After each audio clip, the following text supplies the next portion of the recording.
नमस्ते दोस्तों।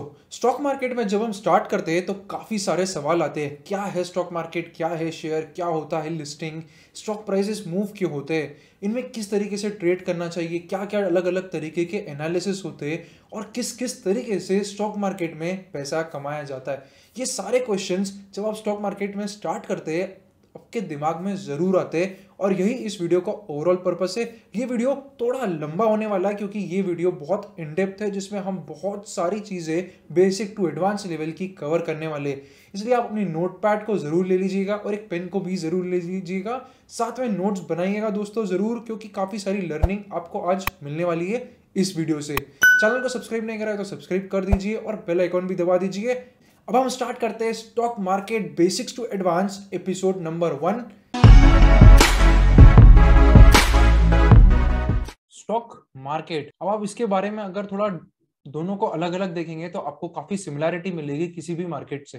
For example, अगर आप कोई वेजिटेबल मार्केट में जाते हैं तो वहां पे वेजिटेबल्स मिलती है। आप कोई फिश मार्केट में जाएंगे तो आपको फिश मिलेगी अलग अलग तरीके की, कोई लंबी होगी, कोई चौड़ी होगी, कोई मोटी फिश होगी। वेजिटेबल्स में जाएंगे तो अलग अलग कैटेगरी की वेजिटेबल्स मिलेंगे आपको, कोई अलग अलग शेप के मिलेंगे। उसी तरीके से इस मार्केट में आपको अलग अलग तरीके के स्टॉक मिलेंगे। कोई आपको लार्ज कैप स्टॉक मिलेगा, कोई स्मॉल कैप स्टॉक मिलेगा, कोई मिड कैप स्टॉक मिलेगा। उसमें भी फिर आपको कौन से सेक्टर का स्टॉक लेना है वो आपको अलग अलग सेक्टर के हिसाब से वो भी डिवाइड हो जाएगा।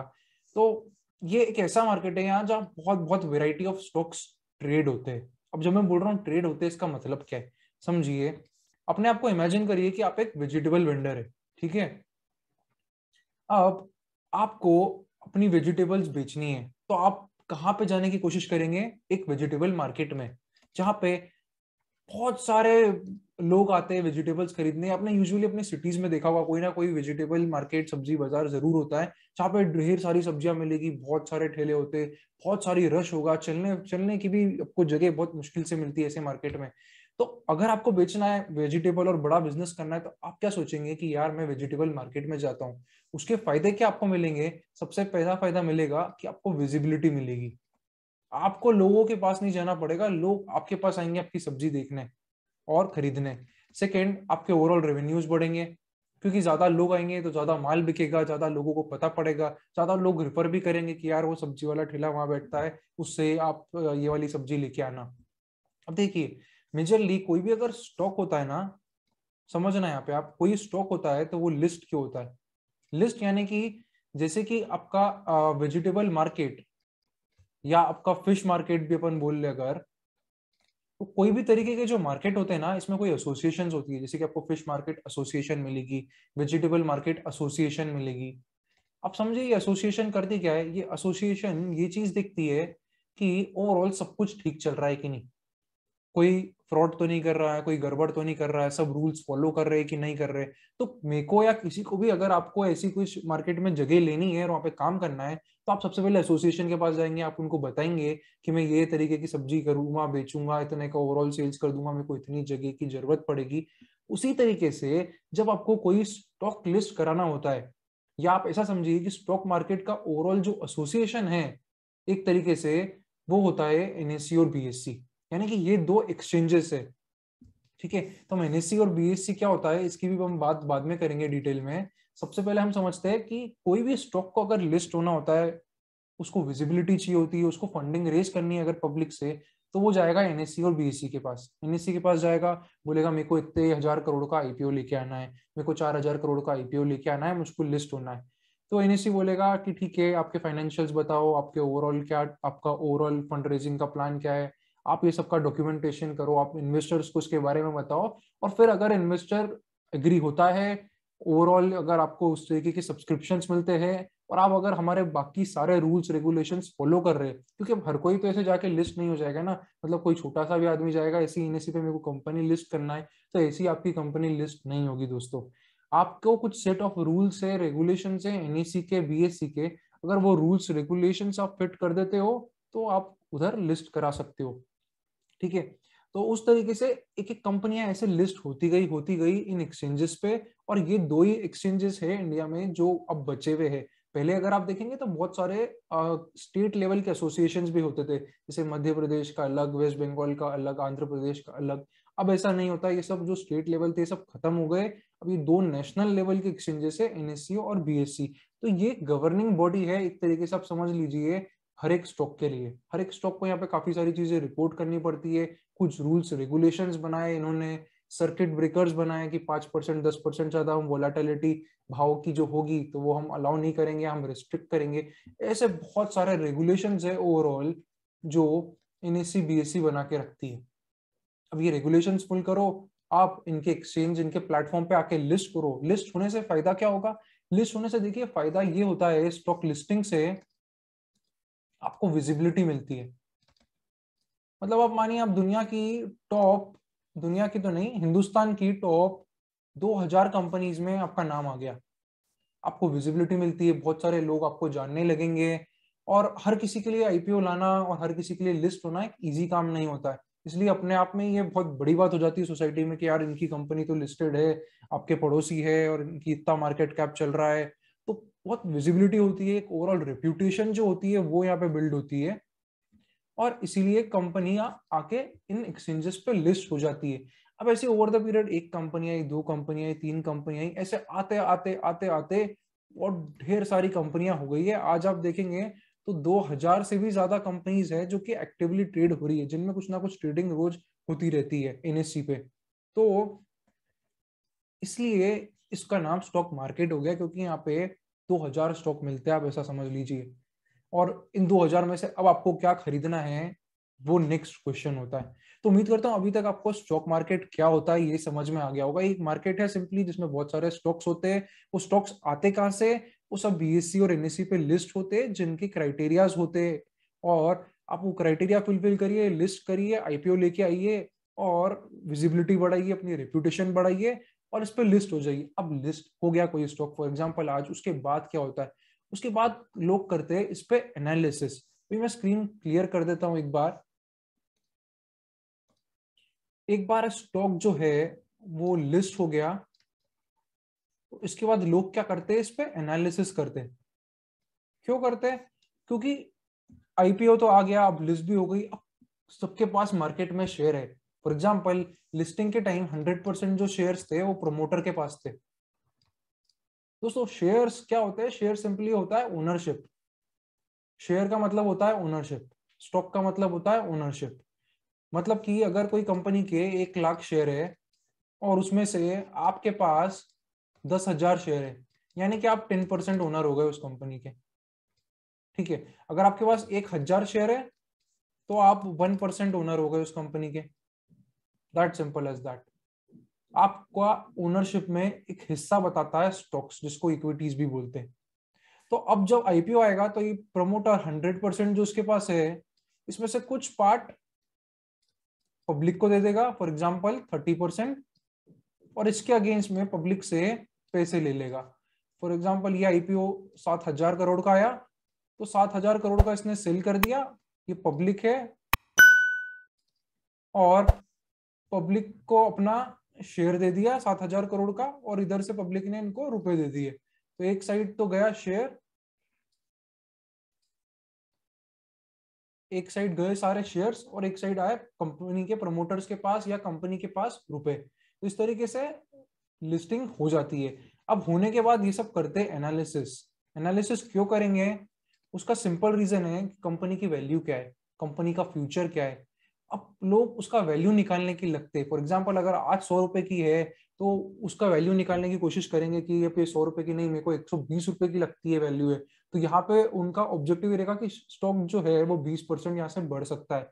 उनका ओवरऑल एनालिसिस ये है कि स्टॉक अंडर वैल्यूड है या ओवर वैल्यूड है, उसके हिसाब से वो स्टॉक्स को खरीदेंगे या बेचेंगे। तो बेसिकली यहाँ पे अब 2 तरीके के एनालिसिस होते हैं। एक तो हो जाता है फंडामेंटल एनालिसिस और एक हो जाता है टेक्निकल एनालिसिस। अब ये जो दोनों दुनिया है ना, फंडामेंटल और टेक्निकल एनालिसिस की, ये थोड़ी अपोजिट दुनिया है। सबसे पहले हम बात करते हैं फंडामेंटल एनालिसिस की। फंडामेंटल एनालिसिस की अगर हम फंडामेंटल एनालिसिस देखें तो ये बहुत सिंपल है। इसको आपको यही समझना है बिल्कुल वैसे ही जैसे कि आप कुछ सब्जी खरीदने जाते हैं। जब आप सब्जी खरीदने जाएंगे तो आप क्या देखेंगे कि कितनी क्वांटिटी है, क्या उसका भाव लगा रहा है, उसकी क्वालिटी कितनी है। तीन चीज, एक हो गया क्वालिटी, आप उसकी क्वालिटी देखेंगे कि ओवरऑल जो भी आप वेजिटेबल ले रहे हैं वो कितना पुराना है, नया है, कितना अच्छा है। देन आप उसमें देखेंगे कि इसका रेट क्या है, क्या रेट पे वो आपको वेजिटेबल बेच रहा है। अगर आपको बहुत महंगा लगता है तो आप बोलेंगे नहीं नहीं भैया ये तो बहुत महंगा है, मुझे थोड़ा सस्ते में दो, 40 रुपए किलो नहीं, मैं तो आपको 35 रुपए किलो दूंगा। उस तरीके से आप भाव करते हैं एक वेजिटेबल मार्केट में, एक वेजिटेबल वेंडर से। क्वालिटी आप देखेंगे, आपको अच्छी नहीं लगेगी कि नहीं यार ये यहाँ पे थोड़ी सी सड़ी हुई लग रही है, यहाँ पे थोड़े से थोड़ा ब्लैक ब्लैक लग रहा है, तो आप बोलेंगे कि यार इसकी क्वालिटी अच्छी नहीं है, मुझको नहीं चाहिए। इसी तरीके से फंडामेंटल एनालिसिस भी यही करते हैं, बस यहाँ पे आप सब्जी का एनालिसिस नहीं करेंगे, यहाँ पे आप एनालिसिस करेंगे स्टॉक्स का। आप देखेंगे उसका क्वालिटी क्या है और आप देखेंगे उसका प्राइस क्या है, प्राइस यानी कि उसका वैल्यूएशन क्या है।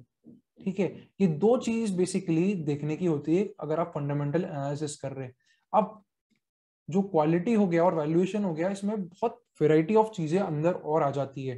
क्वालिटी में जैसे कि कंपनी का रिटर्न रेशोस क्या है, रिटर्न रेशोस जैसे कि आरओसी कितना है कंपनी का, आरओई कितना है, अलग अलग टाइप के और रेशो एनालिसिस करेंगे आप, जैसे कि लिक्विडिटी रेशोस आ गए, इफिशिएंसी रेशोस आ गए, एक्टिविटी रेशोस आ गए। तो ये अलग अलग टाइप के रेशियो एनालिसिस करके आप समझेंगे कंपनी कितनी क्वालिटेटिव है, कंपनी में क्या लिक्विडिटी है शॉर्ट टर्म ऑब्लिगेशन को पे करने की, कंपनी कितना इफिशिएंट काम कर रही है वो आपको इससे पता पड़ेगा।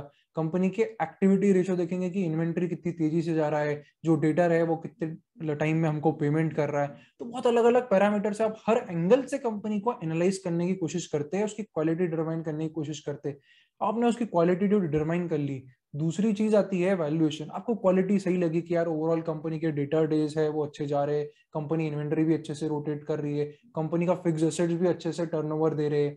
तो आपने वो पैरामीटर्स एक बार सारे देखने के बाद आप देखेंगे कि अब मैं क्वालिटी तो मैंने देख ली, बट अब ये क्वालिटी के लिए मैं कितना भाव दूं, वो आपको सेकेंड लेयर में डिसाइड करना होता है। वैल्यूएशन के लिए एक और चीज बहुत इंपॉर्टेंट होती है, उसको बोलते हैं ग्रोथ, कि फ्यूचर में कंपनी की ग्रोथ क्या हो सकती है, फ्यूचर प्रोस्पेक्ट्स क्या है कंपनी के, कंपनी आगे कितना परफॉर्म कर पाएगी। तो देखिए दोस्तों, जो वैल्यूएशन होता है वो उसकी क्वालिटी और ग्रोथ के हिसाब से निकलता है कि आज की क्वालिटी क्या है और अब वो क्वालिटी कितना मेंटेन रहेगी और आगे ग्रोथ क्या आ सकता है कंपनी के ओवरऑल बिजनेस में। एक ऐसी कंपनी जो बिल्कुल भी ग्रो नहीं कर रही है, बहुत कम लोग ऐसी कंपनीज लेना चाहते हैं। यूजुअली वो हेवी डिविडेंड्स के लिए करेंगे या उनको कंपनी ढंग से एनालाइज नहीं कर पाए। इसलिए एक बहुत इंपॉर्टेंट ओवरऑल सेइंग भी है कि growth investor makes big money, जो कि पीटर लिंच द्वारा कही गई है। और पीटर लिंच एक बहुत अच्छे रेप्यूटेड ओवरऑल ग्रोथ इन्वेस्टर रहे, और स्टॉक प्राइसेस भी हमेशा ग्रोथ को ही चेस करते हैं। जैसे कि आप लाइफ में हर चीज ग्रो करना चाहते हैं और आप भी उन लोगों के साथ रहना चाहते हैं जो फ्यूचर में ग्रो करे, वैसे ही स्टॉक का भाव भी ग्रोथ को मैच करते जाता है। अगर ग्रोथ हो रही है तो स्टॉक का प्राइस भी बढ़ते जाएगा, अगर ग्रोथ नहीं हो रही है तो स्टॉक का प्राइस भी नहीं बढ़ता है ओवर द लॉन्ग टर्म। तो दूसरे पॉइंट पे आप देखेंगे क्वालिटी की बात की, यहाँ पे इसकी ग्रोथ कितनी हुई है, और फिर आप फाइनली उसकी एक वैल्यू निकालेंगे, जिसको क्या आप बोलेंगे कि मेरे हिसाब से ये इसकी कंपनी की फेयर वैल्यू है। फॉर एग्जाम्पल आपकी फेयर वैल्यू आती है 130 रुपए की, और आज आपको दिख रहा है कि ये स्टॉक जो है वो 110 रुपए पे ट्रेड हो रहा है, तो आप इस कंपनी को बोलेंगे कि ये कंपनी अंडर वैल्यूड है, कंपनी अंडर वैल्यूड है। और इस कंपनी में आप इन्वेस्टमेंट करेंगे और ये आप अपना अपसाइड निकाल के रखेंगे, जिसको आप थोड़े थोड़े टाइम में बार बार ट्रैक भी करेंगे कि क्या कंपनी में कोई नए अपडेट आए, तो आप इसका अगर टारगेट प्राइस और बढ़ाना चाहते हैं तो वो भी बढ़ा देंगे। देखिए दोस्तों, अभी फंडामेंटल एनालिसिस बहुत डिटेल में मैं इस वीडियो में तो नहीं जा सकता हूँ, बट अगर आप इस वीडियो को लाइक करेंगे और आप चाहते हैं कि फंडामेंटल एनालिसिस में और मैं डिटेल में जाऊँ, तो डेफिनेटली आप कमेंट करके मुझे बताइए, मैं डिटेल्ड इन-डेप्थ फंडामेंटल एनालिसिस का भी पूरा वीडियो बना दूंगा। बट इसमें हमको स्टॉक मार्केट का एक ओवरऑल ओवरव्यू लेना है इन डेप्थ, कि क्या होता है स्टॉक मार्केट, किस किस तरीके के एनालिसिस होते हैं, उनके बेनिफिट्स क्या है, नेगेटिव्स क्या है, और फाइनली आप इससे कितना पैसा निकाल सकते हैं और किन चीजों का आपको ध्यान रखना है। तो ये हो गया फंडामेंटल एनालिसिस। इसमें आपको अंडर वैल्यूड कंपनी है, ओवर वैल्यूड कंपनी है, वो निकाल के आप उसमें इन्वेस्टमेंट करेंगे। और अगर आपका ओवरऑल ऐसा आ रहा है इसका अपोजिट, कि आपकी फेयर वैल्यू 90 रुपए आ रही है और कंपनी 100 रुपए पे ट्रेड हो रही है, तो आप ये करेंगे कि अगर आपके पास ऑलरेडी है तो आप उसको बेचना चाहेंगे, और अगर आपको खरीदना है तो आप नहीं खरीदेंगे, आप बोलेंगे कि कंपनी ओवर वैल्यूड लग रही है। और अब ये जो वैल्यू निकालने के लिए इसके बहुत सारे अलग अलग मॉडल्स होते हैं, फाइनेंशियल मॉडल्स है जो बड़ी बड़ी सारी इंस्टीट्यूशंस बनाती है, जिसमें कि कैश फ्लो के बेसिस पे वो वैल्यू निकालेंगे, पी मल्टीपल के बेसिस पे वो वैल्यू निकालेंगे, ऑपरेटिंग प्रॉफिट्स के बेसिस पे वो ओवरऑल वैल्यू निकालेंगे, जिसमें कि फिर अलग अलग तरीके के एनालिसिस होते हैं दोस्तों। एक होता है रिलेटिव और एक होता है एब्सोल्यूट, जहां पे आप एक कंपनी को हमेशा सेकेंड कंपनी से कंपेयर करेंगे या एक पूरी इंडस्ट्री से कंपेयर करेंगे। देखिए अब यहाँ पे कंपैरिजन करना बहुत जरूरी हो जाता है, क्योंकि फॉर एग्जांपल आपकी कंपनी की वैल्यू मान ले फॉर एग्जांपल पी रेशो 20 है, अब ये 20 का आप क्या करोगे दोस्तों? 20 कम है, 20 ज्यादा है। हमेशा वैल्यूएशन एक कंटेक्चुअल चीज होती है, एक रिलेटिव चीज होती है, जहां पे आप किसी दूसरी चीज से उसको कंपेयर करके देखोगे कि ओवरऑल इंडस्ट्री में क्या चल रहा है क्या नहीं चल रहा है। इसको बोलते हैं रिलेटिव वैल्यूएशन। जो हम P multiple operating profit compare करके करते हैं, इसको बोलते हैं रिलेटिव वैल्यूएशन। और दूसरा वैल्यूएशन का तरीका होता है एब्सोल्यूट वैल्यूएशन, जहां पे हमको दूसरी किसी चीज से कंपेयर नहीं करना होता है, हम प्योरली कंपनी के कैश फ्लोज के बेसिस पे वैल्यू निकाल लेंगे, क्या फ्यूचर में इतना कैश फ्लो आएगा, इसके लिए आज इसकी वैल्यू ये होगी, और फिर आप उसको मार्केट से कंपेयर कर लोगे। तो ये दो अलग अलग तरीके के वैल्यूएशन मॉडल्स चलते हैं बाहर, एक एब्सोल्यूट वैल्यूएशन और एक रिलेटिव वैल्यूएशन। तो ये हो गया एक ब्रीफ फंडामेंटल एनालिसिस कि इसको करने का ओवरऑल ऑब्जेक्टिव क्या होता है। अब हम दूसरा पॉइंट समझते हैं, वो है टेक्निकल एनालिसिस। कि टेक्निकल एनालिसिस अब होता क्या है और इसका फायदा नुकसान कंपेयर टू फंडामेंटल एनालिसिस क्या रहता है। देखिए फंडामेंटल एनालिसिस में हम क्या करते हैं, हम कंपनी की पूरी इन डेप्थ स्टडी करेंगे। क्यों? क्योंकि हम ऐसा सोचते हैं कि एक हमारा खुद का पर्सनल व्यू है, हमारा खुद का एनालिसिस है, उसकी ओवरऑल व्यू पे हम कंपनी की एक वैल्यू निकालते हैं स्टडी करके, और फिर इसको कंपेयर करके हम अपना इन्वेस्टमेंट डिसीजन लेते हैं। अब जो टेक्निकल एनालिसिस होता है ना, ये फंडामेंटल से कंप्लीटली अपोजिट होता है। ये ऐसा बोलता है कि मार्केट हमेशा सही होता है, वो बोलता है कि मार्केट इज ऑलवेज राइट।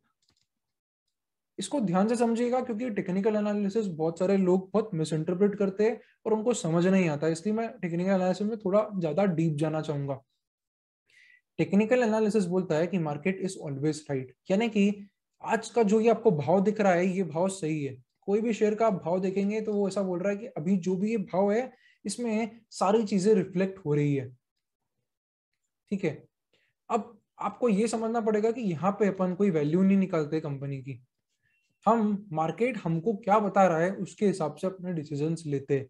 यानी कि यहाँ पे हम चार्ट्स की स्टडी करते हैं। अब चार्ट्स की स्टडी करना मतलब क्या हुआ? देखिए अब जब कोई स्टॉक ट्रेड होता है, जब भी कोई स्टॉक ट्रेड होता है तो बेसिकली आप आपस में खरीदते बेचते हैं। मेरे को लगता है कंपनी की वैल्यू ज्यादा है, सामने वाले को लगता है कंपनी की वैल्यू कम है, तो वो मुझको बेच देगा, मैं खरीद लूंगा। एक एक्सचेंज के थ्रू जो हो जाता है, जो डिफरेंट डिफरेंट ब्रोकरेजेस हाउसेज होते हैं, जैसे कि Motilal Oswal, angel broking, Zerodha, Upstox, ये सब एक ब्रोकरेज कंपनियां हैं, जहां पे एनएससी ने इन सबको लाइसेंस दे रखा है कि मैं तो डायरेक्टली नहीं करूंगी काम, मेरा काम है गवर्नेंस का। एनएससी बीएससी का काम है गवर्नेंस का। आप लोगों को मैंने लाइसेंस दे दिए, आप पेनिट्रेट करो अब इंडिया में, आप जाओ लोगों को लेके आओ कि वो कैसे ट्रेड करे, आप उनके सेटलमेंट देखो।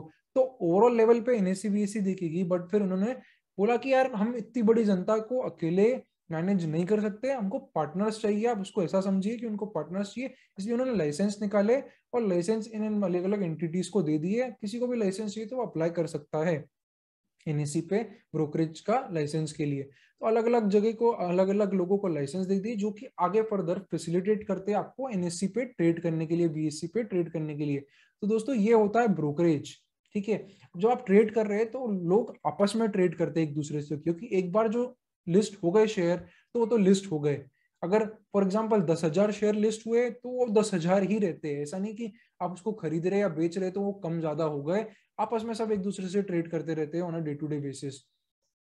तो यहाँ पे जब दो लोग हैं तो यहाँ पे दो इंपॉर्टेंट चीज आती है, एक है सप्लाई और एक है डिमांड। समझिए, अगर आपको बहुत सारे लोगों को शेयर खरीदना है तो वो डिमांड है, अगर आप बेच रहे हैं तो वो सप्लाई है। अब टेक्निकल एनालिसिस क्या बोलता है कि सब कुछ सप्लाई और डिमांड है। स्टॉक जो है वो एक कमोडिटी है, आप उसके सप्लाई डिमांड का ओवरऑल एनालिसिस करो और वो एनालिसिस के हिसाब से आप अपने डिसीजन लो। फॉर एग्जाम्पल, अगर कोई स्टॉक काफी टाइम से ऊपर जा रहा है, इसका मतलब क्या है कि यहाँ पे अच्छी डिमांड है, यहाँ पे बायर जो है वो बहुत प्रिविलेंट है। कोई स्टॉक है वो काफी टाइम से नीचे जा रहा है, इसका मतलब क्या है कि यहाँ सप्लाई ज्यादा भारी है बायर्स पे। तो इसी को बुल्स और बियर्स भी बोलते हैं, ठीक है। तो सप्लाई डिमांड के बेसिस पे हम डिसीजन लेते हैं टेक्निकल एनालिसिस में, हम उसका फंडामेंटल स्टडी नहीं करते। अब सवाल ये आता है कि हमको सप्लाई डिमांड पता कैसे चलेगा कि ओवरऑल क्या सप्लाई है क्या डिमांड है। इसके लिए जो करते हैं हम वो है चार्ट्स की स्टडी। चार्ट्स की स्टडी है जिसमें कि हम कैंडल्स की ओवरऑल स्टडी करते हैं, हम ओवरऑल प्राइस पैटर्न्स की स्टडी करते हैं कि ओवरऑल हिस्ट्री में क्या पैटर्न्स रहे, अलग अलग तरीके के पैटर्न्स कौन कौन से चार्ट्स पे देखे गए, और उसके बेसिस पे हम डिसीजन लेते हैं। अब देखिए यहाँ पे पैटर्न्स का बहुत इंपॉर्टेंट रोल होता है। अगर आप किसी भी टेक्निकल एनालिसिस से बात करेंगे तो हमेशा पैटर्न्स की बात करेगा, वो हमेशा सप्लाई डिमांड की बात करेगा। और पैटर्न्स क्यों बनते हैं किसी चार्ट पे, जैसे कि फॉर एग्जाम्पल आपने कप एंड हैंडल सुना होगा, आपने ट्रायंगल पैटर्न सुना होगा। तो ये ऐसे पैटर्न बनते क्यों है? क्योंकि यहाँ पे सब कुछ सप्लाई डिमांड से हो रहा है, जो कि बेस्ड होता है ह्यूमन बिहेवियर पे। अब ह्यूमन का जो बिहेवियर होता है ना वो सालों से सेम है। तो 100 साल पहले भी जो मनी से रिलेटेड ग्रीड फियर का जो इमोशन है वो आज भी सेम ही है। आज भी आदमी को ग्रीड है वो उसी तरीके की है, जो फियर है वो भी उसी तरीके का है। इसलिए आदमी आज भी जब पैसों से रिलेटेड कुछ भी चीज करता है तो वो बहुत सिमिलर पैटर्न्स पे होती है, जो पैटर्न्स आपको ये कैंडल के फॉर्मेशन से दिख सकते हैं। तो इसलिए अलग अलग पैटर्न्स फॉर्म होते हैं, और हम जो भी टेक्निकल एनालिसिस होते हैं ये सब पैटर्न्स को स्टडी करते हैं बहुत सालों तक, कि ये पैटर्न ऐसा रहा तो इसका क्या आउटकम हो सकता है, ये पैटर्न ऐसा है तो इसका क्या आउटकम हो सकता है, और उस तरीके से फिर वो डिसीजंस लेते हैं। और यहाँ पे पैटर्न्स के साथ एक और चीज जो आती है, तीसरी चीज, कैंडल पैटर्न्स और ट्रेंड्स की स्टडी। ओवरऑल वाइडर ट्रेंड्स क्या चल रही है, उस सेक्टर में ट्रेंड क्या चल रहा है। जब मैं ट्रेंड बोल रहा हूँ तो मैं ट्रेंड फंडामेंटल या उस कंपनी का नहीं बोल रहा हूँ, मैं बोल रहा हूँ प्राइस का ट्रेंड क्या चल रहा है। ओवरऑल प्राइस ऊपर चल रहा है, अप ट्रेंड में है या डाउन ट्रेंड में है, साइडवेज मोमेंटम में है, अक्यूमुलेशन में है या डिस्ट्रीब्यूशन में। तो इस तरीके से जो ट्रेंड्स होती है वो 4 तरीके से ओवरऑल डिफाइन होती है। पहला होता है अक्यूमुलेशन, फिर होता है एडवांस, फिर होता है डिस्ट्रीब्यूशन, और फिर होता है फॉल। ठीक है, ये हो गया अक्यूमुलेशन फेज, ये हो गया एडवांस फेज, ये हो गया डिस्ट्रीब्यूशन फेज, और ये हो गया डाउन ट्रेंड वाला फेज। ठीक है, 4 स्टेजेस होती है, 4 ओवरऑल साइकिल होती है किसी भी स्टॉक की। कोई स्टॉक आपने देखा होगा कि बहुत टाइम तक एक ही जगह था, एक ही जगह था, फिर एकदम से उसमें मोमेंटम आ गया बिल्कुल तेज, काफी टाइम तक चला, 6 महीने साल भर तक, फिर वहां से वापस थोड़ा स्लो होने लगा, सोने लगा, और वापस से गिर गया। तो देखिए ये हमेशा ट्रेंड्स की स्टडी के कारण होता है, क्योंकि जो भी अक्यूमुलेशन फेज होता है उसका कैरेक्टरिस्टिक्स क्या होते हैं वो आपको समझना जरूरी होता है। कोई भी एडवांस स्टेज होता है तो उसके कैरेक्टरिस्टिक्स क्या होते हैं वो समझना जरूरी होता है। डिस्ट्रीब्यूशन स्टेज के भी कैरेक्टरिस्टिक्स समझना जरूरी होते हैं, और फाइनली डाउन ट्रेंड के भी ओवरऑल पैरामीटर समझना जरूरी होता है। अब अगर आप टेक्निकल एनालिसिस के पॉइंट से देखिए तो वो आपको यही बोलता है कि आपको जब तक स्टॉक आपको पैसे कमा के दे रहा है आपको उसमें होना चाहिए, यानी कि ये जो फोकस करता है वो करता है ओवरऑल एडवांस फेज पे। डाउन ट्रेंड मतलब जब स्टॉक का प्राइस गिर रहा है मतलब कि आपका नुकसान हो रहा है। एडवांस यानी कि जब स्टॉक का प्राइस बढ़ रहा है मतलब कि आपका फायदा हो रहा है। तो जब भी एडवांस स्टेज में होता है यानी कि अप ट्रेंड में होता है, टेक्निकल एनालिस्ट तभी स्टॉक्स को खरीदते हैं और कोशिश ये करते हैं कि डिस्ट्रीब्यूशन होते होते वो भी निकल जाए, या एटलीस्ट ये वीकनेस जो आई इधर से इसके पहले निकल जाए। डाउन ट्रेंड में यहाँ पे कोई भी होना पसंद नहीं करता है। अगर हम फंडामेंटल एनालिसिस की बात करें तो फंडामेंटल एनालिसिस बोलता है कि मुझे इन सब से कोई मतलब नहीं है, ये सब क्या है, ये सब फालतू बातें है, ऐसा कुछ नहीं होता है।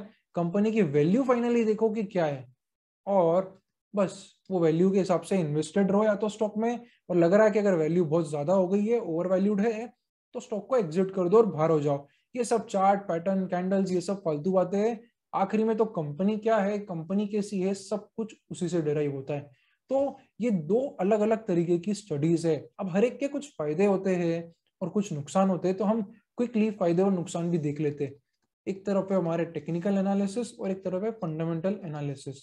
ठीक है, टेक्निकल एनालिसिस में प्राइस जो है वो भगवान होता है, और इसको बहुत कॉमनली भाव भगवान से भी बोलते हैं गुजराती में। फंडामेंटल एनालिसिस में बिजनेस इज गॉड। बिजनेस क्या है, धंधा क्या है, उसकी बात करो। टेक्निकल एनालिसिस भाव क्या है, भाव की बात करो मुझसे, धंधे की बात मत करो मुझसे। टेक्निकल एनालिसिस का यूजुअली जो होता है ओवरऑल टाइम वो लेस कंज्यूमिंग होता है। क्यों? क्योंकि ये तो बेसिकली पैटर्न्स के ऊपर है, और पैटर्न्स जब आप एक बार 500 1000 चार्ट देख लोगे ना, जब आप कंटिन्यूस, तो आपको पता पड़ जाए, मतलब आप आंखों से देख के पहचान लोगे कि ये कौन सा पैटर्न है और आगे क्या हो सकता है। तो आप पैटर्न्स देखोगे, आपको ट्रेंड एक बार समझ में आ जाएगा कि कौन सा है, यानी कि एक्यूमुलेशन है, एडवांस है, डिस्ट्रीब्यूशन किस ओवरऑल स्टेज में अगर स्टॉक है, तो आप फटाफट स्टॉक का चार्ट देख के समझा सकते हो कि यार ये क्या ट्रेंड चल रही है इसमें। पर यहाँ पे ये टाइम कंज्यूमिंग होता है। क्यों? क्योंकि यहाँ पे हर एक कंपनी के कैरेक्टरिस्टिक्स अलग होते हैं, हर एक सेक्टर के कैरेक्टरिस्टिक्स अलग होते हैं। तो यहाँ पे आपको कंपनी भी समझनी है, आपको सेक्टर भी समझना है, आपको फ्यूचर ग्रोथ भी समझना है, आपको क्वालिटी भी समझनी है, उसके बाद आपको फाइनल वैल्यू निकालनी है। और इतना सब करना, मतलब पता पड़ा ये सब करने के बाद आपको वैल्यू अगर कम ज्यादा लग गई तो ये सब स्टेप्स भी वेस्ट हो जाती है फॉर द टाइम बीइंग। ठीक है, ये फंडामेंटल एनालिसिस इसलिए थोड़ा टाइम कंज्यूमिंग भी होता है। इसलिए आप देखेंगे यूजुअली हमेशा फंडामेंटल एनालिसिस की बहुत बड़ी बड़ी टीम होती है। जैसे कि आप कोई ब्रोकरेज हाउस जाएंगे, आईसीआईसीआई सिक्योरिटीज, एंजल ब्रोकिंग, या कोटक सिक्योरिटीज, या एचडीएफसी सिक्योरिटीज, तो इन सब जगह पे आपको फंडामेंटल एनालिसिस टीम मिलेगी। 60 लोग, 70 लोग, ऐसे आपको और इतने सारे एनालिस्ट मिलेंगे। क्यों होता है ऐसा? क्योंकि यहाँ पे बहुत टाइम लगता है एक एक चीज समझने में। तो एक एक चीज को समझते हैं, आप एक्सपीरियंस गेन करते हैं, अलग अलग सेक्टर के एनालिस्ट होते हैं, लीडर्स होते हैं, टीम लीड्स होते हैं, एसोसिएट्स होते हैं। तो आपको एक वैरायटी, बहुत बड़ी टीम बना के रखनी पड़ती है। यहाँ अगर आप इन्हीं सेम ब्रोकरेज हाउस में अगर आप टेक्निकल एनालिसिस की टीम देखोगे तो वो आपको इतनी बड़ी नहीं दिखेगी। वहां पे आपको 3 या मैक्सिमम 4 एनालिस्ट दिखेंगे टेक्निकल एनालिसिस साइड में। तो उसका सिंपल मतलब यही रहता है कि यहाँ पे जो टाइम है वो कम लगता है। इसलिए आप देखेंगे कि बहुत सारे इंडिविजुअल इन्वेस्टर्स है, फंडामेंटल्स की जगह टेक्निकल एनालिसिस भी साथ में करते हैं, जिससे कि टाइम बच सके। और उसी को टेक्नो फंडा भी बोलते हैं, जो आपने काफी सारा सुना होगा, टेक्नो फंडा एनालिसिस। तो उसमें आप फंडामेंटल्स भी स्टडी करते हो, बट आप इतनी ज्यादा डीप नहीं जाते हो, आप टेक्निकल्स का हेल्प भी ले लेते हो साथ में, कंफर्म करने के लिए कि आप जो भी सोच रहे हो वो सही सोच रहे हो या नहीं सोच रहे हो। तो यहाँ पे एक बेनिफिट टेक्नो फंडा इन्वेस्टर को जरूर होता है, क्योंकि वो दोनों वर्ल्ड के बेस्ट चीजें ले लेता है। तो ये बेसिकली दो मेजर डिफरेंस है टेक्निकल एनालिसिस और फंडामेंटल एनालिसिस में, ब्रीफली, जो अलग अलग तरीके से लोगों के अलग अलग परसेप्शन है। अब इनमें से सही कौन सा है? बहुत सारे लोग हैं जो यहाँ कंफ्यूज हो जाते हैं कि सही कौन सा है और गलत कौन सा है। देखो यहाँ पे कुछ भी है ना सही या गलत नहीं है। एट द एंड आपको ये चीज समझ में आना चाहिए कि you are in stock market to make money. आपको जिस तरीके से पैसा आ रहा है, बहुत सारे आप फंडामेंटल एनालिस्ट ऐसे देखेंगे जिन्होंने बहुत पैसा कमाया। जैसे कि हो गया अपने वॉरेन बफेट हो गए, पीटर लिंच हो गया, इस तरीके से बहुत सारे फंडामेंटल एनालिस्ट जो कि बहुत रिनाउंड है, जिन्होंने खूब पैसा कमाया फंडामेंटल एनालिसिस से, ग्रोथ इन्वेस्टिंग से। और ऐसे बहुत सारे टेक्निकल एनालिसिस भी है जिन्होंने बहुत पैसा कमाया टेक्निकल एनालिसिस करके। जैसे कि मार्क मिनरविनी हो गया, डेविड रैन हो गया, स्टैन विंस्टीन हो गया, तो इन सबने बहुत पैसा कमाया टेक्निकल एनालिसिस के थ्रू ही। अब एक फायदा और जो टेक्निकल एनालिसिस का होता है वो ये है कि आप इंट्राडे भी कर सकते हैं। क्योंकि यहाँ पे आपको जो समझना है वो तो सप्लाई डिमांड समझना है, कि ओवरऑल सप्लाई कैसी है, डिमांड कैसी है। आप अपना टाइम फ्रेम चेंज कर सकते हैं दोस्तों। फंडामेंटल एनालिसिस हमेशा लॉन्ग टर्म के लिए होता है, और टेक्निकल एनालिसिस में आपको जैसा टाइम फ्रेम रखना है। आप अगर 15 मिनट टाइम फ्रेम पे करेंगे तो इंट्राडे कर सकते हैं, आप डेली में कर सकते हैं तो आप स्विंग कर सकते हैं, आप वीकली में कर रहे हैं तो आप पोजिशनल कर सकते हैं, आप अगर आप वीकली प्लस मंथली में कर रहे हैं तो आप एक ट्रेंड फॉलोअर भी बन सकते हैं। तो यहाँ पे एक वेराइटी ऑफ ऑप्शन होते हैं आपकी अपनी पर्टिकुलर स्टाइल के हिसाब से। तो दोस्तों यहाँ पे मुझे ये चीज भी बहुत अच्छी लगती है कि यहाँ पे फ्लेक्सिबिलिटी है टेक्निकल एनालिसिस में। आप आपके कैपिटल के हिसाब से, आपकी ओवरऑल रिक्वायरमेंट क्या है, उसके हिसाब से आप यहाँ पे डिसीजन ले सकते हो। यहाँ पे आपको हमेशा लॉन्ग टर्म के लिए इन्वेस्टमेंट करना है कि 8 साल 10 साल के लिए इन्वेस्टमेंट कर दिया, अच्छी ग्रोथ कंपनी ली तो थोड़ी अंडर वैल्यूड लग रही है और उसमें पैसा लगा दिया, कंपनी ग्रो होती जाएगी, जैसे जैसे आपका पैसा भी ग्रो होते जाएगा। बट यहाँ पे अगर कोई है जिसको कि बहुत शॉर्ट टर्म में पैसा चाहिए, जिसको हफ्ते भर में चाहिए, 2 हफ्ते में चाहिए, महीना 2 महीने का ही होल्डिंग पीरियड है, तो यहाँ पे सिर्फ और सिर्फ टेक्निकल एनालिसिस से ही वो चीज आप अचीव कर सकते हो, क्योंकि फंडामेंटल एनालिसिस इतने शॉर्ट टाइम पीरियड में काम नहीं करेगा। तो यहाँ पे एक एड ऑन एडवांटेज जरूर होता है टेक्निकल एनालिस्ट को। दोनों के अपने अपने फायदे हैं, दोनों के अपने अपने नुकसान है। आपको क्या चीज पसंद है, टेक्निकल एनालिसिस ज्यादा आपको समझ में आता है या फंडामेंटल एनालिसिस आपको ज्यादा समझ में आता है? कमेंट में मुझे जरूर बताइएगा। एक चीज और मैं यहाँ पे क्लियर करना चाहता हूँ, बहुत सारे लोग सोचते हैं कि यहाँ बहुत इमेंस नॉलेज होना जरूरी है, कि यार स्टॉक मार्केट है, मेरे पास तो कोई क्वालिफिकेशन ही नहीं है, और इतने सारे लोग हैं, कोई सीए, कोई सीएफए है, कोई 8 साल से कर रहा है, कोई 5 साल से कर रहा है। तो यहाँ पे कोई भी क्वालिफिकेशन की नेसेसिटी नहीं है। इतनी सारी बुक्स अवेलेबल है जो आपको वो सारा नॉलेज दे देगी जिससे कि पैसे बनाए जा सकते हैं। देखिए दोस्तों, आपका एंड ऑब्जेक्टिव आपको समझना है, आपको यहाँ पे पैसे कमाना है।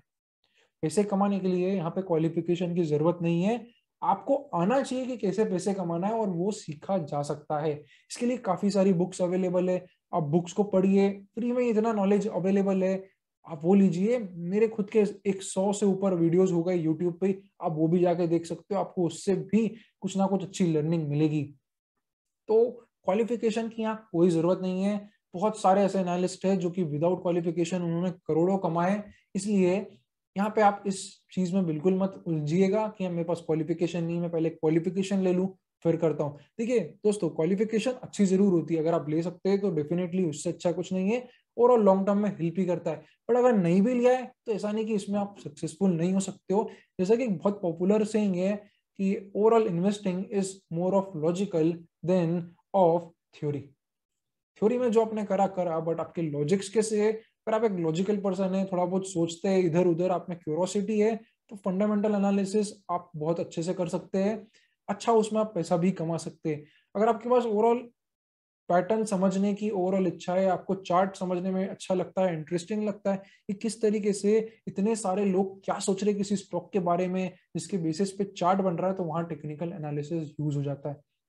बात करते हैं हम एक और चीज की यहाँ पे, जो अगर आप टेक्निकल एनालिसिस कर रहे हैं या अगर आप फंडामेंटल एनालिसिस भी कर रहे हैं, तो ये एक बहुत इंपॉर्टेंट चीज है जो कि कोई नहीं करता है। 80% 90% लोग यहाँ ही मात खाते हैं, क्योंकि वो ये चीज कभी समझ ही नहीं पाते। मतलब मैंने बहुत सारे ऐसे लोग देखे जो 5 5 6 6 साल से कर रहे हैं, बट वो ये चीज समझ ही नहीं पाए कभी कि यार गलती कहाँ हो रही है। इसके लिए आपको एक चीज हमेशा ध्यान देना है, कोई भी आप वो टेक्निकल एनालिस्ट हो, फंडामेंटल तरीके से कर रहे हो, रिस्क मैनेजमेंट ये एक ऐसी चीज है जो कि डिटरमाइन करेगी कि आप फ्यूचर में पैसे कमाओगे या सारे के सारे पैसे आप यहाँ पे गवा दोगे। तो रिस्क मैनेजमेंट क्या होता है? देखिए, स्टॉक मार्केट एक जोखिम भरा काम है, जो आपने बहुत सारे टीवी एड में भी देखा होगा, और एक्चुअली ये है, ये एक रिस्की जगह। तो अगर यहाँ पे आप सोच रहे कि कुछ बहुत सेफ चीज मिल जाए, तो यहाँ कुछ भी सेफ नहीं होता है। जब चीजें गिरती है ना तो सब कुछ गिरता है, पर जब चीजें बढ़ती है ना तो जरूरी नहीं कि सारी चीजें बढ़े।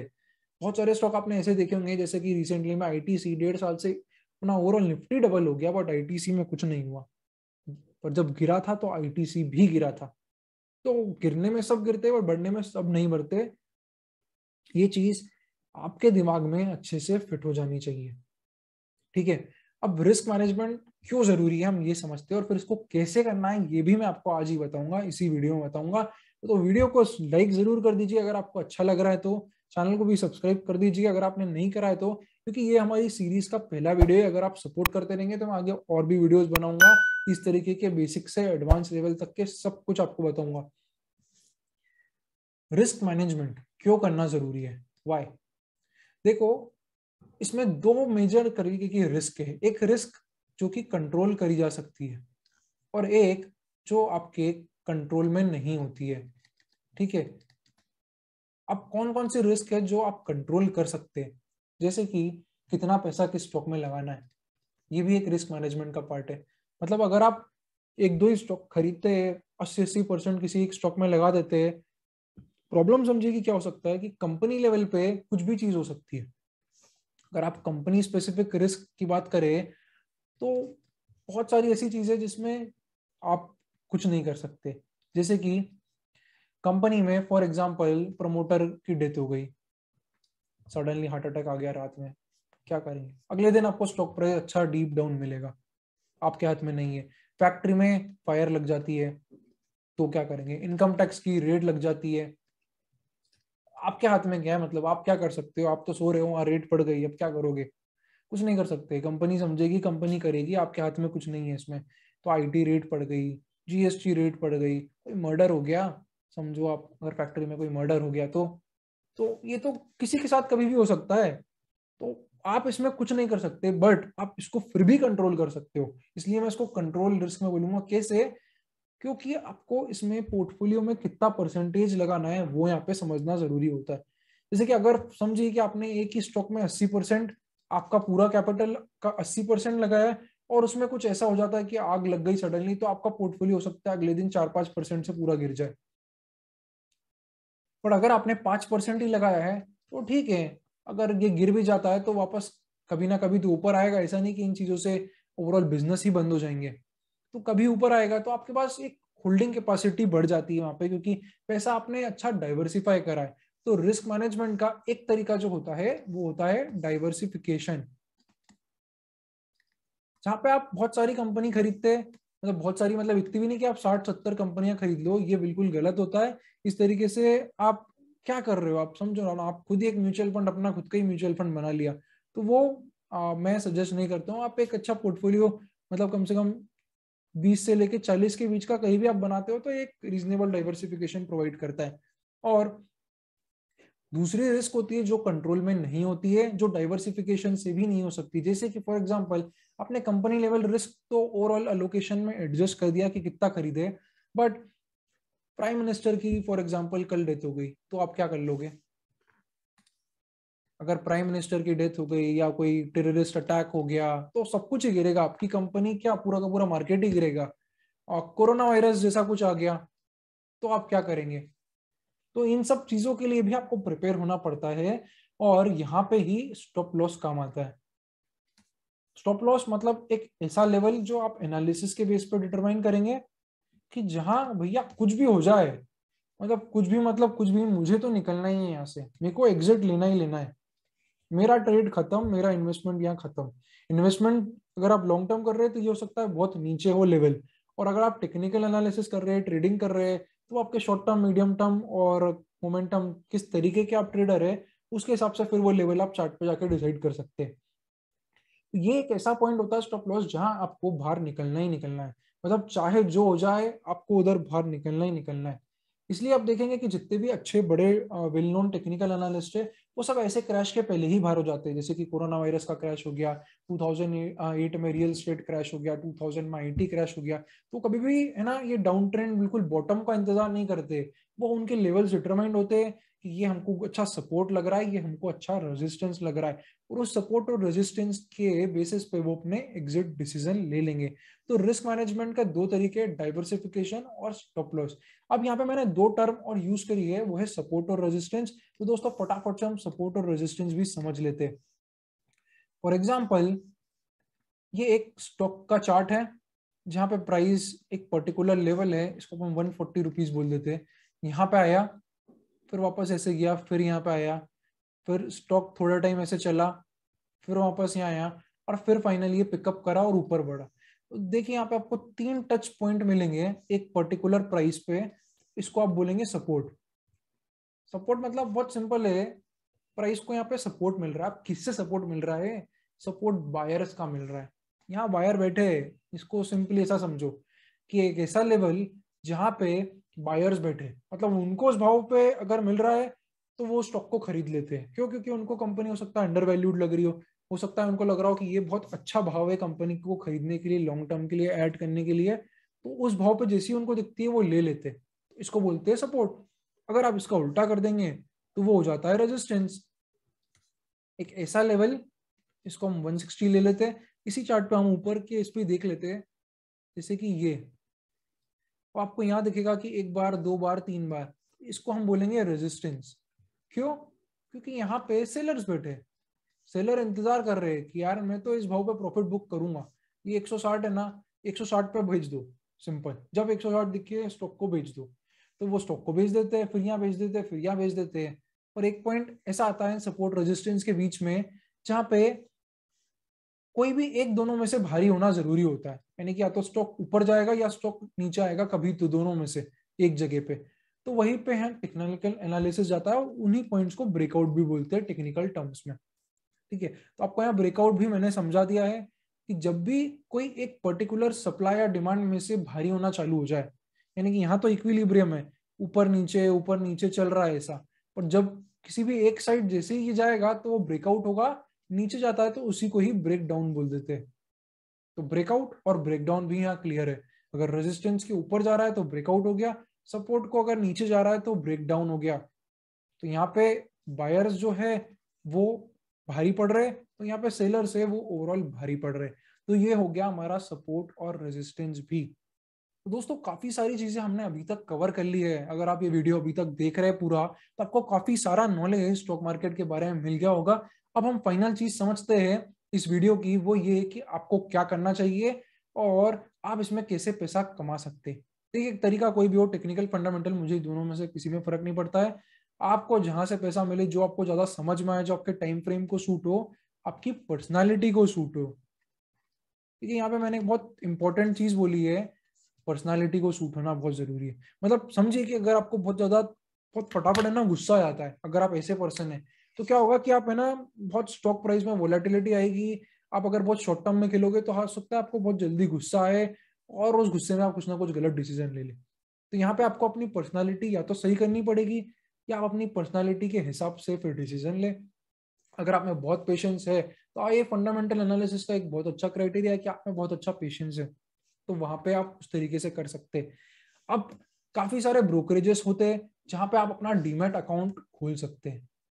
देखिए, डीमैट अकाउंट यहाँ पे खोलना पड़ता है अगर आपको स्टॉक्स में ट्रेड करना है तो आपको सब चीजें समझ में आ गई, आपको स्टार्ट होना है। तो काफी सारे लोग कंफ्यूज आते हैं कि हम डीमैट अकाउंट कहाँ खोले। तो देखिए, अगर आपको कम ब्रोकरेज देना है तो जीरोधा एक अच्छा ऑप्शन रहता है।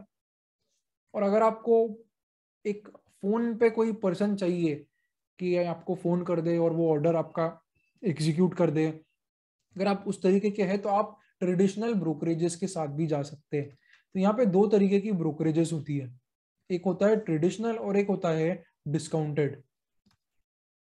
डिस्काउंटेड यानी कि हो गया जीरोधा, हो गया आपका अप स्टॉक्स, हो गया आपका 5 पैसा, हो गया आपका। तो ये सब डिस्काउंटेड यानी कि ब्रोकरेज बहुत कम लगती है। ट्रेडिशनल में हो गया आपका मोतीलाल ओसवाल, हो गया आईसेक, हो गया ICICI securities, HDFC securities, SBI securities. तो ये सब ट्रेडिशनल ब्रोकरेज हो गए। यहाँ पे आपको ब्रोकरेज ज्यादा पे करना पड़ता है क्योंकि यहाँ पे फैसिलिटीज भी ज्यादा देते हैं वो लोग। जैसे कि आपको कोई क्वेरी हो तो आप फोन लगा लो, बात कर लो किसी से। आपको रिसर्च भी पूरी प्रोवाइड करेंगे कि कौन से स्टॉक का क्या टारगेट है, क्या हो सकता है। डिटेल रिसर्च रिपोर्ट्स आपको मिलती है। यहाँ पे आपको ना कुछ रिसर्च रिपोर्ट्स मिलेगी, ना कोई फोन पे बात करने वाला मिलेगा। ये more of do it yourself type का ओवरऑल फंक्शनिंग है। Do it yourself overall methodology पे ये प्लेटफॉर्म्स बने, और ये सपोर्टिव तरीके से बने कि हम आपको सपोर्ट सर्विसेज अच्छी देंगे, इसलिए हम ब्रोकरेज ज्यादा चार्ज कर रहे हैं। तो आप इन दोनों में से अपनी रिक्वायरमेंट के हिसाब से ओवरऑल जो है वो यहाँ पे देख सकते हैं और आपका अकाउंट खुलवा सकते हैं। तो दोस्तों, ये रहा स्टॉक मार्केट का ओवरऑल बेसिक टू एडवांस एक कंप्लीट ओवरव्यू। मैंने काफी कोशिश करी कि जितनी चीजें मैं आपकी बेसिक्स इसमें क्लियर कर पाऊँ मैं कर दूं। अगर आपको ये वीडियो अच्छा लगा है तो कमेंट में जरूर लिखेगा, वीडियो को लाइक भी करिएगा, तो मुझे ये पता पड़ेगा कि क्या आपका ओवरऑल व्यू रहा है और किस तरीके से आगे, और मैं इन इस जहाँ पे आम हमने छोड़ा है उसके आगे हम कैसे जाए, हम इंडेक्सेस को कैसे समझे, कितने टाइप के इंडेक्सेस होते हैं, हम सेक्टर एनालिसिस कैसे करें, हम ट्रेंड एनालिसिस डिटेल में, और चार स्टेजेस कैसे निकाले। तो ये सब के वीडियोस उस हिसाब से आगे फिर मैं अपलोड करूंगा, अगर आप लोगों का सपोर्ट मिलता रहेगा तो उम्मीद करता हूँ वीडियो आपको अच्छा लगा है। दोस्तों, रिस्क मैनेजमेंट पे ध्यान से ओवरऑल हमेशा दिमाग में रखिएगा, किसी भी तरीके से करें, क्योंकि कमाया हुआ पैसा आपका खुद का पैसा होता है, सिर्फ प्रॉफिट्स नहीं होते, आपके कैपिटल में ऐड होता है। बहुत सारे लोग इसको ना अलग तरीके से ट्रीट करते हैं कि यार ये तो प्रॉफिट है, ठीक है थोड़ा चले जाएगा तो क्या, मेरा तो कैपिटल तो लगा ही नहीं है। देखिए, 100 रुपए पे आपने ₹20 कमाए तो वो ₹120 पूरे आपके, अब उसमें से कुछ जाता है तो वो आपके पैसे वापस गए। आप उसको लाइटली अलग से ट्रीट नहीं करना चाहिए कभी भी कि तो प्रॉफिट का पार्ट है, ठीक है, चला गया तो चला गया, क्या फर्क पड़ रहा है। इस तरीके से आप एक कंसिस्टेंट रिटर्न नहीं कमा सकते। तो ये ओवरऑल मैं आपको अपनी साइड से एक प्रो टिप देता हूँ। तो मिलते हैं फिर से अगले वीडियो में